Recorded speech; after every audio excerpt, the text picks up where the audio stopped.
Member from Halton. Thank you, Mr. Speaker. My question to the Premier. The Institute of Competitiveness and Prosperity made some very sound recommendations regarding Ontario's growing prosperity gap in its most recent report, 2007. Its expert authors argued that, quote, the new government should assess as a high priority to lower corporate income tax rates, to stimulate business investment, and to increase provincial tax revenues. Premier, you pay $1 million a year for this advice. Why, as Ontario slips into have-not status, are you ignoring the recommendations of the economic experts that you fund? Premier.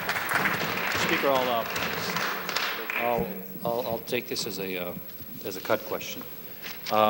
Speaker, Speaker, assuming that we wanted to have an intelligent discussion about our competitiveness associated with the level of our corporate income taxation, and I think there's some merit to having that kind of a discussion, Speaker. Speaker, we would need the fiscal flexibility in order to engage in that kind of a discussion.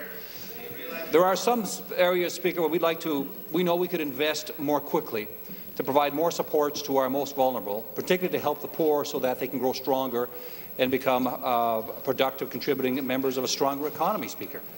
But we can't have those kinds of discussions when we continue to send $20 billion to the federal government for distribution in the rest of the country. Now, that's a reality, Speaker.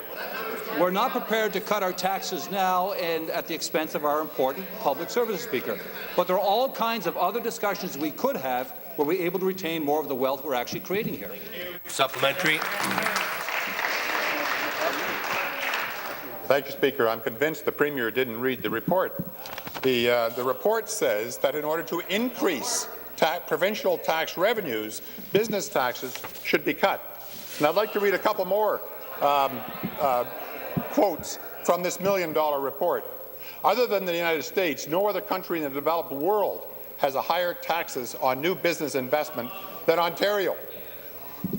I also quote that Ontario and Canada are losing tax revenue because of high corporate tax rates. This is not a cut question, Premier. This is to increase government revenues. Premier, with your current tax structure, it is no wonder that businesses are shifting investments, jobs and tax liabilities out of Ontario.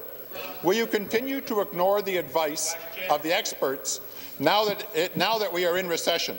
Will you continue to stand idly by as jobs and revenues disappear, as recommended by your $1 million? Premier.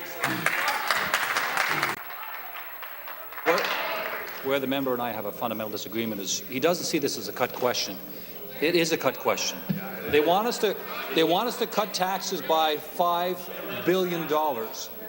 Given our existing revenue base, to cut our tax revenues by $5 billion would absolutely and necessarily mean cuts to our health care, to our education, and to our supports for our most vulnerable Ontarians, Speaker. There's no way around that. Speaker, we can't have the kinds of discussion that the honourable member would have us enter into unless we have access to more of the wealth that we are actually generating here every year in Ontario. And I say again, we should come together and say to the federal government, sending $20 billion of our wealth to the rest of the country is simply not fair.